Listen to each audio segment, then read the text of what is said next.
Hi, I'm Emily. Chris and I love long-term, unconventional DIY style travel. If you follow our channel, you know we love road trips in our Honda Pilot microcamper. But depending on where we're going, traveling in the microcamper may not be possible. On our current trip, we're traveling through Ontario, Quebec, Greece, and Italy. If we were just going to Ontario and Quebec, then driving here from Vancouver in the camper would have been exactly what we would have done. But since we're heading overseas to Europe too, we left the camper at home. So here's what it's like to stay in our Honda Pilot microcamper compared with staying at an Airbnb. We've broken our comparison up into 4 categories. Before I jump into the details of the categories, please don't forget to give this video a like and subscribe to our channel for more unconventional DIY style travel ideas. Category 1, comfort. There is no question that Airbnbs and other rental homes have lots of comforts. Assuming we've rented an apartment or a house, we'd have a full-size bed, a kitchen that's hopefully well-stocked with pots and pans, utensils, and maybe even some baking and cooking ingredients like salt and pepper and oils. And a living room with Wi-Fi to watch TV, relax, or work. Now, our Honda Pilot microcamper may not look like much to an outside observer, but it's super comfortable for us. We have a double bed complete with a memory foam mattress, a cozy duvet, and 4 pillows. I love knowing that I'm sleeping on my pillows and my bedding that I've chosen and that I really like. Now, our kitchen doesn't come with a dishwasher, but unlike surprise kitchens that you get with an Airbnb, we have our kitchen stocked with cookware that we love. We've picked out our stove, pots and pans, plates, and utensils to match our style and tastes. With our microcamper, we never have to wonder if the pan will be in good condition or if the kitchen is equipped with a spatula. The kitchen at the back of our Pilot has everything we need to cook and make a great meal. And though our living room is sitting room only, the seat is comfortable and we can curl up to watch TV, eat dinner on a cooler night, or work on the computer, though the internet access may not be as easy to come by as in a rental home. So when comparing the two, we can be comfortable in our microcamper or in an Airbnb. Category number 2, travel.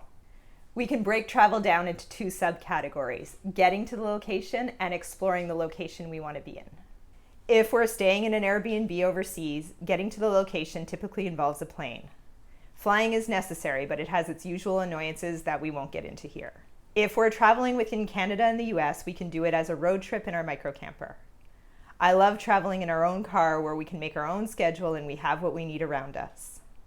I can bring the items I want on our trip and not have to worry about packing and unpacking. Though, budget-wise, for just Chris and myself, depending on where we're going, the cost of gas can often be similar to the cost of 2 airline tickets. Plus, it'll take way longer to get there in the camper. But we don't have to pay for accommodations as we usually stay in free camp spots. So time and the option to drive there are the biggest factors we consider when thinking about traveling in our camper or flying and renting an Airbnb. Once we arrive at a location, having the microcamper can be really convenient because we can drive to where we want to go. Rental properties typically don't come with a vehicle, so unless we rent a vehicle for an added expense, we rely on walking and public transit. In the city, this works super well, but if we want to be able to visit more remote locations, having a vehicle definitely provides a certain convenience. Now, despite me saying that, we've had some really fun adventures trying to get to an off-the-beaten-path Airbnb by taking trains and buses through rural areas of foreign countries where we don't speak the local language. So we like mixing it up by having some adventures in the microcamper and some adventures in Airbnbs. Category number 3, bathrooms. Everyone wants to know how we shower and use the toilet when we're in the microcamper. Okay, I'll give this one to the Airbnb. Having a bathroom with hot water and flush toilets is obviously really easy and convenient. But with the microcamper, with a bit of planning, we really don't have many problems. Showers and bathrooms are always available in community centers, gyms, and campgrounds. When we're passing through a town, it's easy to pop into one of those places with our own towels and flip-flops. And if we look around a bit, we can usually find something for free. And when we're staying in remote areas, we have ways to bathe and bring our own portable toilet. So no, not quite as convenient as an Airbnb, but we love the adventure and freedom we have in the microcamper. So this is really just a minor inconvenience that we've generally solved with more creative bathroom habits.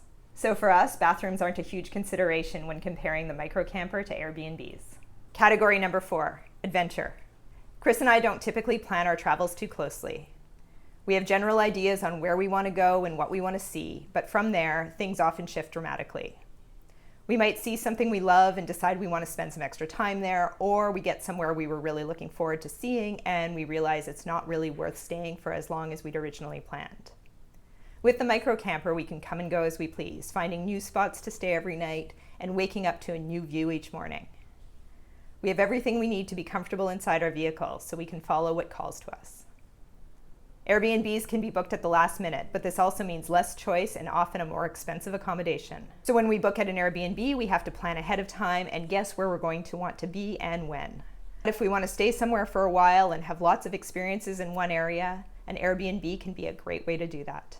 We're soon going to be leaving for Athens, where we've rented an apartment for a month, and I'm really looking forward to living like a local, getting to know the markets and shops, and feeling like I belong there.